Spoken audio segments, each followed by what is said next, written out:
नमस्कार विद्यार्थी मित्रांनो. बघा, बँकिंग एक्झाम मध्ये जर आपल्याला सक्सेस व्हायचंय तर सगळ्यात महत्त्वाचा पार्ट येतो तो म्हणजे जनरल अवेअरनेस. आणि मग ह्या जनरल अवेअरनेस मध्ये आपल्याला चांगले मार्क पाडायचे तर मी तुम्हाला सांगितलं हा व्हिडिओ नक्की बघा, कारण ह्या व्हिडिओच्या शेवटपर्यंत जर तुम्ही गेले तर तुम्हाला खरंच कळेल की आपल्या कोणकोणत्या चुका होताय, आपण नेमकं काय करतोय आणि ऍक्च्युअल स्ट्रॅटेजी काय असली पाहिजे. जे विद्यार्थी पास आउट होऊन गेले त्यांची नेमकं स्ट्रॅटेजी काय होती आणि आपली स्ट्रॅटेजी काय असली पाहिजे. तर ह्या हिशोबाने मी हा व्हिडिओ बनवतोय. जनरल अवेअरनेस मध्ये चांगले मार्क पाहिजे तर हा व्हिडिओ शेवटपर्यंत शेवटपर्यंत मी म्हणतो नक्की बघा, कारण याच्यातून नेमकं काय करायचं हे जर आपल्याला कळालं तरच आपण ते करू शकतो. रॅन्डमली मी काहीतरी करतोय काहीच अर्थ नाही. रॅन्डमली मी आज हे लेक्चर पाहतोय, उद्या ते लेक्चर पाहतोय, परवा ते मॅगझिन वाचतोय, एक्झाम जवळ आली, युट्यूबला मी रिव्हिजन सेशन पाहतोय, मजा नाही. जर सक्सेस पाहिजे असेल तर सक्सेस हे रातोरात आणि रॅन्डमली भेटत नसतं. सक्सेस मागं मोठी प्लॅनिंग असते आणि तीच प्लॅनिंग आपल्याला या लेक्चरच्या माध्यमातून करायची. बघा, आता सक्सेस मंत्र इन जनरल अवेअरनेस. जर तुमच्यापैकी कोणी फ्रेशर्स असेल किंवा कोणी ऑलरेडी आता तयारी करताय, मागच्या वर्ष 2 वर्षापासून तयारी करताय, खरंच ह्या सिक्वेन्सने तुम्ही तयारी करताय का बघा. जो सिक्वेन्स मी तुम्हाला सांगतो त्या सिक्वेन्सने तुम्ही तयारी करताय का बघा. जर आपल्याला चांगले मार्क पडायचे तर सगळ्यात पहिली आणि बेसिक कन्सेप्ट येते कन्सेप्ट बिल्डिंग वाली. Concept building. सर ही कन्सेप्ट बिल्डिंग काय असते जीए मध्ये? जीए मध्ये जर मी कन्सेप्ट बिल्डिंग पाहिली तर मला सगळ्यात महत्वाचा मुद्दा येतो बघा. सगळ्यात महत्वाचा मुद्दा स्टॅटिक जीके वाला. किंवा मी तुम्हाला एक उदाहरण देतो याच्या अगोदर, मग कन्सेप्ट बिल्डिंग वर येतो. तुम्ही क्वांटिटेटिव्ह ऍप्टिट्यूड शिकलो. सर एकदम बेसिक पासून मी चालू केलं. म्हणजे addition, subtraction, multiplication, division, simplification, approximation, number series, मग क्वाड्रेटिक इक्वेशन, मग डीआय, मग मिसिंग डीआय, मग केसलेट डीआय, मग कमर्शियल. ह्या हिशोबाने मी पुढे पुढे गेलो आणि मला क्वांट यायला लागलं. रिझनिंग मध्ये पण मी तसंच पाहिलं. अल्फा न्यूमरिक सिरीज पाहिली, कोडिंग डिकोडिंग पाहिलं, सिलोलिझम पाहिलं, ब्लड रिलेशन, डिस्टन्स डायरेक्शन. मग हळूहळू पुढे जात जात जात जात कुठेतरी मी सिटिंग आणि मग पझलवर गेलो. सिक्वेन्सने गेलो, सिक्वेन्सने, म्हणून तो सब्जेक्ट जमायला लागला. पण जीए करत असताना अशी सिक्वेन्स मी फॉलो करतोय का? तर नाही. मी रॅन्डमली मॅगझिन घेतो. मी रॅन्डमली डायरेक्ट तुमचे हॅमरिंग सेशन बघतो. होणार नाही. जर तुम्हाला खरंच मनापासून जीए मध्ये स्कोर करायचा आहे आणि मार्क मिळवायचे तर ही असते प्रॉपर स्ट्रॅटेजी मी जी आता तुम्हाला सांगणार आहे. आणि तुम्हाला मी पुन्हा पुन्हा सांगतो, बँकिंग सेक्टरमध्ये, बँकिंग एक्झाम मध्ये, फायनल सिलेक्शन मध्ये हा जीए हा सब्जेक्ट खूप महत्वाचा आहे. कारण हा सब्जेक्ट फक्त तुमची मेन्स पास करून देत नाही, तुम्हाला मेन्सला स्कोर पण करून देतो. आणि सगळ्यात महत्वाचं म्हणजे इंटरव्ह्यू मध्ये असणारा तुमच्यातला कॉन्फिडन्स आणि इंटरव्ह्यू मध्ये पडणारे तुमचे मार्क हे पूर्णतः जनरल अवेअरनेसवर डिपेंड आहे. पूर्णतः जनरल अवेअरनेसवर डिपेंड आहे. मग नेमकं सर कोणत्या स्ट्रॅटेजीने मी गेलो पाहिजे, कोणती स्ट्रॅटेजी मी अवलंबली पाहिजे. सगळ्यात पहिलं महत्वाचं येतं, कोणताही स्टुडंट असू द्या, सगळ्यात महत्वाचं येतं कन्सेप्ट बिल्डिंग. मग या कन्सेप्ट बिल्डिंग मध्ये काय येतो? Static GK. मी खरं स्टॅटिक जीके प्रॉपर केलंय का? मग स्टॅटिक जीके मध्ये national park, country capital, dance, CM governor, ministry, त्याच्यानंतर अजून छोटे मोठे काही टॉपिक असतील, इंटरनॅशनल ऑर्गनायझेशन आणि इट्स हेडक्वार्टर वगैरे, इम्पॉर्टंट डेज वगैरे पार्ट, हे सगळं स्टॅटिक जीके मी केलंय का? आणि महत्वाचा मुद्दा म्हणजे त्याच्यावर प्रश्न विचारला. आता काल परवाची आरबीआयची एक्झाम घ्या हो. लोकसभा सीट विचारते, मिनिस्ट्रीवाल लेक्चर मध्ये असतं, आपल्या मिनिस्ट्रीवाल लेक्चर मध्ये 543 सीट होते. पन्ना नावाचं बायोस्फिअर किंवा पन्ना नावाचं नॅशनल पार्क विचारला होता. पन्ना म्हणल्या म्हणल्या 0 सेकंदाला पूर्ण मध्य प्रदेशला क्लिक करून जातात. 0 सेकंदाला. त्याच्यानंतरचं थोडंसं पाहिलं आपण स्टॅटिक मध्ये, सिटी आणि त्यांच्या कंट्री बद्दल विचारायचं. कंट्री कॅपिटल नावाचं चॅप्टर. असा एक एक मार्क जमा होतो. आणि हल्लीचे मागच्या वर्षी आरआरबी पीओ, आरआरबी क्लिरिकलची एक्झाम पहा, आत्ताच्या आरबी असिस्टंटची एक्झाम पहा, स्टॅटिक जीकेचं वेटेज त्याच्यामध्ये बघा. नंतरचं सर मी स्टॅटिक जीके केलं. चला मी तुम्ही सांगितले 10चे 10 टॉपिक, 15 टॉपिक पूर्ण स्टॅटिक जीकेची एकदम प्रॉपर करतो, त्या हिशोबाने करतो. दुसरा मुद्दा येतो सर, मी येतो गव्हर्नमेंट स्कीमवर. गव्हर्नमेंट स्कीम खरंच मी प्रॉपर गव्हर्नमेंट स्कीम केलंय का? 73 गव्हर्नमेंट स्कीम खरंच मी शिकलोय का? काल परवाच्याच पेपरचं उदाहरण घेतो. साधं विचारतो, पीएलआय मधला एल स्टँड फॉर काय? मला वाटतं माझी 71 किंवा 72 नंबरची गव्हर्नमेंट स्कीम आहे, प्रोडक्शन लिंक इन्सेंटिव्ह स्कीम. उत्तर होतं लिंक. उत्तर होतं लिंक. सेल्फ हेल्प ग्रुप वाला एक प्रश्न कालच्या आरबीआय असिस्टंटच्या एक्झाम मध्ये पाहिला. सेल्फ हेल्प ग्रुप वाला एक प्रश्न, पीएफआरडीए वाला एक प्रश्न पाहिला, pension fund regulatory and development authority of India वाला प्रश्न. अजून गव्हर्नमेंट स्कीमवर एक दोन प्रश्न होते. एक दोन प्रश्न होते. मग खरंच मी ते केले का? खरंच मी प्रॉपर सगळ्या गव्हर्नमेंट स्कीम शिकलोय का? जर मी प्रॉपर स्टॅटिक जीके शिकलो असतो, जर मी प्रॉपर गव्हर्नमेंट स्कीम शिकलो असतो, बँकिंग टर्मिनॉलॉजीवाला मुद्दा, banking terminology, basic banking terminology 22 ते 23 लेक्चर असतात. हे केले का? नाही. अगोदर मला स्टॅटिक जीके, गव्हर्नमेंट स्कीम आणि बँकिंग टर्मिनॉलॉजी प्रॉपर करावी लागेल. प्रॉपर करावी लागेल. जर ते माझं कन्सेप्ट एकदम क्लिअर असेल, तर मी तुमचं म्हणतो कन्सेप्ट बिल्डिंग हा वाला टॉपिक तुमचा झाला. हा वाला टॉपिक तुमचा झाला. आणि हा टॉपिक जर तुम्हाला कळाला येत असेल तर आणि तरच तुम्ही करंट अफेअर्सवर जाऊ शकता. सर मी रॅन्डमली करंट अफेअरचे लेक्चर पाहतो. YouTubeवर एखाद्या सोर्सचे पाहतो. तुमचे डायरेक्ट करंट अफेअर्सचे लेक्चर पाहतो. अरे नाही कळणार कारण तुझा बेसच कुठं तयार आहे.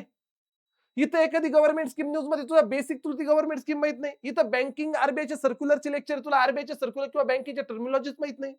इथं मी एखाद्या नॅशनल पार्कवरची न्यूज सांगतो तुला नॅशनल पार्क कुठं माहिती, ऑर्गनायझेशन बद्दलची न्यूज सांगतो तुला ऑर्गनायझेशन कुठं माहिती नाही. मग हे कव्हर असल्याशिवाय तुला हे कळणार नाही. तर करंट अफेअर्स वाला मुद्दा आहे. लास्ट 6 मंथचा करंट अफेअर मिनिमम असलं पाहिजे. मिनिमम. पोरांचं वर्षाचं पण करंट अफेअर असतं कारण ते मागच्या 2-2 वर्षापासून तयारी करत असतात. कामा पडतं. काही जुने पण प्रश्न विचारतात.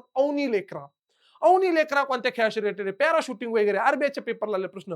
थोडासा जुना होता. काही प्रश्न मी ऑगस्ट 2025 मधले पण आरबीआयच्या एक्झामला पाहिले. मग काही मुलं जे जुन्यापासून तयारी करतात त्याचा फायदा होतो. पण लास्ट 6 मंथचं करंट अफेअर मला करावं लागेल आणि ते तेव्हाच कळेल जेव्हा हे झालेलं आहे.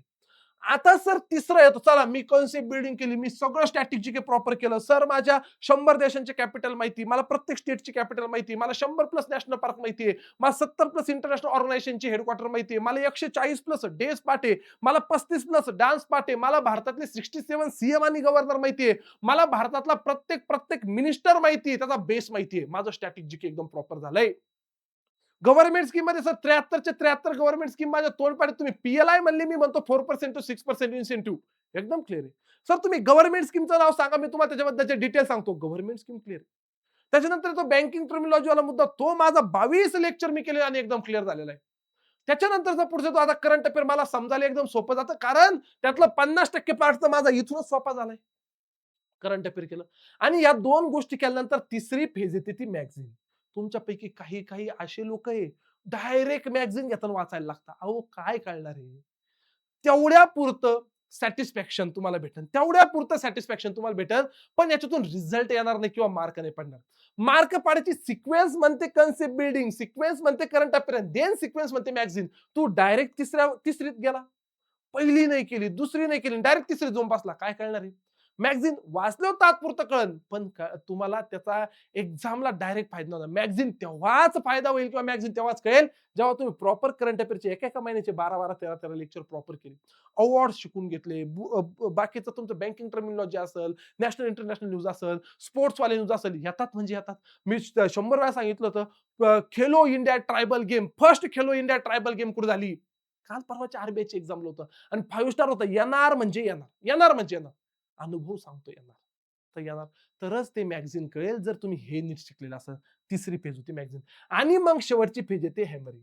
एक्झामच्या before exam, multiple revision session, before exam सगळे मॅगझिन एकदा वाचणे, बिफोर एक्झाम तुम्ही वेगवेगळ्या तुमच्या नोट्स काढलेले वाचणे, हॅमरिंग. आणि सोबत हे मल्टिपल टाइम्स लेक्चर मध्ये पण तेच कानावर पडून तुहीन कांता पांडे सेबी, तुहीन कांता पांडे सेबी, तुहीन कांता पांडे सेबी. आरबीआयला आलं 0 सेकंदाला पोरांनी क्लिक केलं. कारण त्याच्या अगोदर कमीत कमी 50-60 वेळेस मी तुहीन कांता पांडे सेबीचा हेड आहे, सेबीचा चेअरमन हे सांगितलेलं आहे. तर ही चौथी फेज येते हॅमरिंग. तर ह्यात खरंच प्रामाणिकपणे विचारा स्वतःच्या मनाला. आपण स्वतःला फसवतोय का? 2 वर्षापासून अभ्यास करतो, पण ह्या पद्धतीने मी अभ्यास केलाय का? आणि नाही केला तर तुला जीएला मार्क पडणार नाही आणि याला जबाबदार फक्त आणि फक्त तू आहे. फक्त आणि फक्त तू. कारण तू पेपरच्या अगोदर अभ्यास केलेला आहे 8 दिवस. कारण तू पेपरच्या अगोदर फक्त रिव्हिजन सेशन पण केलेलं आहे. तू रँडमली काहीतरी वेळ भेटेल तेव्हा मॅगझिन वाचलेली आहे. असं कळून जमत नाही. सध्या खूप वेळ आहे तुमच्याकडे. मी वेळेवर बोलणार आहे आता ह्याच्यानंतर. तर हा वेळ आपण कसा इम्प्लिमेंट केला पाहिजे बघा. आता ही तर झाली प्रॉपर स्ट्रॅटेजी कसं जनरल अवेअरनेसमध्ये मार्क पाडायचे. पण सर मग आता नेमकं अपकमिंग एक्झाम जर आपण पाहिल्या, तर अपकमिंग एक्झामचा कसं असलं पाहिजे, कशा पद्धतीने असलं पाहिजे. बघा नॉर्मली हे एक्झामचं शेड्यूल आहे. काही मेजर एक्झाम ज्यांचे अजून नाव अनाउन्स नाही झालेले, पण 5 सप्टेंबर 19 सप्टेंबरला इन्शुरन्स मधल्या असू शकता, बँक एलबीओच्या असू शकता. इथं 2 मोठ्या एक्झाम होण्याचे चान्सेस आहे. बाकी इकडे जर तुम्ही पाहिलं IBPS PO, SBI PO, SBI clerk, IBPS clerk, RRB PO, आरआरबीची स्केल 2, आरआरबी क्लर्क मेन्स, ह्या वेगवेगळ्या एक्झाम दरवर्षी होणार, ह्या मल्टिपल एक्झाम इथे अवेलेबल आहे. तर ह्या एवढ्या सगळ्या एक्झाम तुमच्याकडे जर अवेलेबल आहे, इव्हन अपकमिंग येणार ह्या वाल्या एक्झामच्या डेट पण इथं कोणत्या एलआयसी होऊ शकते, एखादं तुमचं दुसरी इन्शुरन्स कंपनी होऊ शकते, एलबीओच्या एक्झाम होऊ शकतात. तर ह्या मोस्टली एक्झाम चालू होणार आहे सप्टेंबर ऑक्टोबर पासून. ज्या आता मेजर एक्झाम आहे, upcoming major exam September October पासून चालू होणार आहे. मग त्यासाठी कमीत कमी एप्रिल, मे, जून, जुलै, ऑगस्ट, सप्टेंबर, एप्रिल पासूनचं करंट अफेअर महत्वाचं आहे. मग जर मी ह्या एक्झामला टार्गेट करतोय आणि सध्या वेळ आहे, जून महिना चालू आहे, सप्टेंबर ऑक्टोबर मध्ये मेन्स आहे, म्हणजे सर जवळपास माझ्याकडे जून, जुलै, ऑगस्ट, सप्टेंबर 3-4 महिने वेळ आहे. आणि या 3-4 महिन्यामध्ये मी नेमकं काय करून ठेवलं पाहिजे, जेणेकरून मला अपकमिंग येणाऱ्या ज्या काही बँकचे एक्झाम असतील, ज्या काही ऑफिसरचे एक्झाम असतील, क्लेरिकलचे एक्झाम असतील, लोकल बँक ऑफिसरचे एक्झाम असतील, त्याला फायदा होईल. तर त्यासाठी तुझ्याकडे आता खूप छान वेळ आहे, कारण सध्या ह्या आता एवढ्या 2-3 महिन्यामध्ये कोणतीही एक्झाम नाहीये. कोणतीही एक्झाम नाहीये. जर मग कोणतीही एक्झाम नाहीये, तर तू ह्या वेळामध्ये स्टॅटिक जीकेचे जे काही 8-10 टॉपिक आहे, ते 8-10 टॉपिक केले पाहिजे. याचे कमीत कमी एक 20च्या आसपास लेक्चर असतील 8-10 टॉपिकवर, तर ते केलेच पाहिजे. केले पाहिजे. बँकिंग टर्मिनॉलॉजीचे 22 लेक्चर असतात, 24 लेक्चर असतात, 23 असतात, 20 ते 24 मध्ये असतात. तर हे 20-22 लेक्चर तू करून ठेवले पाहिजे. हे तुला एक्झामला कामा पडेल. आणि सगळ्यात महत्त्वाचं, उद्या तुझी मेन्स पास झाला तर तुला इंटरव्ह्यूला वेगळी तयारी करण्याची गरज नाही. तुझं बँकिंग टर्मिनॉलॉजी सगळं तुला येतंय. गव्हर्नमेंटच्या स्कीम, सर याचे कमीत कमी एक 15 ते 17-18 लेक्चर असतात. 73 गव्हर्नमेंट स्कीम आहेत. 73 गव्हर्नमेंट स्कीम मला शिकून घ्यावे लागतील, समजून घ्यावे लागतील, करावं लागेल. आणि त्याच्यानंतर येतं current affair, minimum last 6 month म्हणजे एप्रिल 2026 ऑनवर्ड हे करंट अफेअर मला करावं लागेल. एप्रिल 2026 ऑनवर्ड हे करंट अफेअर मला त्या केसमध्ये करावं लागेल. तर हे करंट अफेअर आपल्याला करावं लागणार आहे. आणि हा वेळ आहे. तुमच्याकडे सध्या वेळ आहे. सध्या मी करंट अफेअरचे लेक्चर बंद ठेवलेले आहे, कारण मे पर्यंतचं करंट अफेअर माझं संपलेलं आहे. जूनच्या आत्ताशी 8-10 तारीख आलेली आहे. जून महिना संपेपर्यंत मी करंट अफेअर घेणार नाही. पण तोपर्यंत तुम्ही स्टॅटिक जीके असेल, बँकिंग टर्मिनॉलॉजी असेल, गव्हर्नमेंट स्कीमवाला पाठ असेल, ज्या लोकांचं एप्रिल मेचं करंट अफेअर बाकी, त्यांनी एप्रिल मेचं करंट अफेअर पटपट संपून टाकलं पाहिजे. पटपट एप्रिल मेचं करंट अफेअर तुम्ही संपून टाकलं पाहिजे, म्हणजे जूनचं करंट अफेअर आपण फ्रेशमध्ये करू शकतो. आणि तरच तुम्हाला सक्सेस भेटेल, जर एवढं प्रॉपर तुमची स्ट्रॅटेजी असेल तर. रँडमली सक्सेस भेटणार नाही. इथं मी मेन्शन पण केलेलं आहे, a very important strategy for the serious bank exam aspirants. Follow it sincerely and achieve success in your banking career. हे सिन्सिअरली फॉलो करा.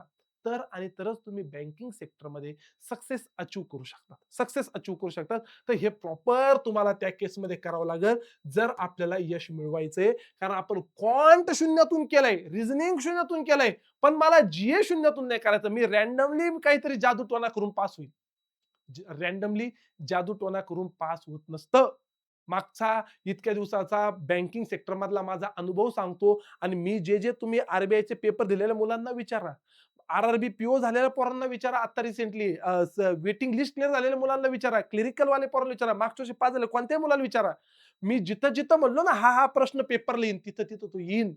अरे हो, त्या आरबीआय असिस्टंटच्या एक्झामला 3 ते 4 प्रश्न उत्तर ऑल ऑफ द अबोव्ह होते हो. ऑल ऑफ द अबोव्ह होते. आणि एवढंच नाही, हे रेग्युलर बॅचची डबल ए सीरीज बॅच 4 चालू झाली 5 मे. 5 मेच्या पोरांना मी आज सकाळच्या पेपरमध्ये आरबीआयचे 40 क्वेश्चन दाखवले. त्यातले 15 प्रश्नांची उत्तर त्यांना येतात. किती महिन्यामध्ये? 1 महिना झाला आज. एक्झॅक्ट 1 महिना झाला काल. 5 मेला.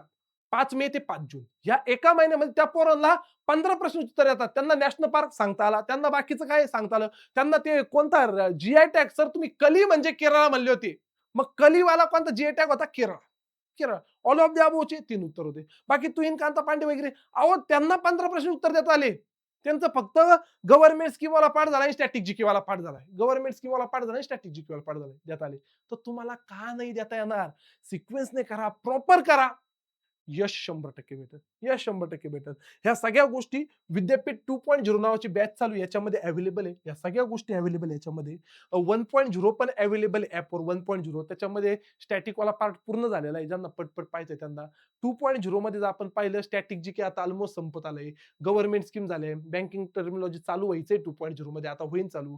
बाकी याच्यामध्ये जानेवारी, फेब्रुवारी, मार्च, एप्रिल, मे पर्यंतचं करंट अफेअर इथं पण अवेलेबल आहे. 1.0 मध्ये पण अवेलेबल आहे. एप्रिल पर्यंत, मे पर्यंतचं करंट करंट अफेअर दोन्ही बॅचमध्ये अवेलेबल. तुम्ही 1.0 घेऊ शकता किंवा 2.0 घेऊ शकता. तर हे स्टॅटिक जीके असेल, स्टॅटिक बँकिंग असेल, आरबीआय सर्क्युलर असेल, गव्हर्नमेंट स्कीम असेल, गव्हर्नमेंट करंट अफेअर्स असेल, इन्शुरन्स अवेअरनेस असेल, मंथली मॅगझिन असेल, before exam fast track revision session असेल, जीएची टेस्ट असेल, अशा सगळ्या गोष्टी ह्या बॅचमध्ये अवेलेबल आहे. ही बॅच तुम्ही आज बाय केली, इथून पुढे 1 वर्षभरासाठी ही बॅच असेल. तसं 5th एडिशनचं बुक पण आहे. त्या बुकमध्ये पण काही मल्टिपल गोष्टी, ह्या सगळ्या गोष्टी अवेलेबल आहे. पण सध्याचा वेळ आहे, क्रुशियल टाईम आहे तुमच्याकडे. खूप चांगला टाईम आहे. तो टाईम चांगल्या पद्धतीने युटिलाइज करा. चांगल्या पद्धतीने युटिलाइज करा. जेणेकरून अपकमिंग येणारा 2026 वाला जे काही सीझन असेल आपलं, त्या सीझनमध्ये आपल्याला यश भेटेल. तर ही जी काही मी तुम्हाला स्ट्रॅटेजी सांगितली, त्या स्ट्रॅटेजीने फॉलो करा. सध्या वेळ आहे, तो वेळ वाया घालवू नका. जीए बाय अक्षय चोळके नावाचा टेलिग्राम चॅनल आहे. 38-39,000 स्टुडंट्स त्या जीए बाय अक्षय चोळके नावाच्या टेलिग्राम चॅनलला जॉइन झालेले आहे. तिथं एकदम क्वालिटी कंटेंट येतं, अपडेटेड कंटेंट येतं आणि ॲक्चुअल एक्झामला विचारणारे क्वेशन आणि ॲक्चुअल रोजचं चालू घडामोडी वगैरे खूप डिटेलमध्ये येतं. हे टेलिग्राम चॅनल पण जॉइन करा. लेक्चरला लाईक केलं नसेल तर लेक्चरला लाईक करायला विसरू नका. आणि ज्या विद्यार्थ्यांना खरंच आतापर्यंत तुम्ही जीए करताय माझ्याकडून आणि त्याचा फायदा होत असेल आणि तुमचा खरंच जीए मध्ये कॉन्फिडन्स वाढला असेल, तर कमेंट बॉक्समध्ये प्रामाणिकपणे कमेंट करायला विसरू नका. हो सर, मी मागच्या इतक्या दिवसापासून तुमचं जीए करतोय, त्याचा मला असा फायदा झाला आणि त्याच्यामुळे मला एवढे प्रश्न सुटले किंवा प्रश्न बरोबर आले किंवा मला इथे एवढे मार्क पडले आणि अशा पद्धतीने ही कमेंट करायला विसरू नका. लाईक करा. चालेल, भेटूया अशाच नवनवीन लेक्चरमध्ये. तोपर्यंत बाय बाय. धन्यवाद.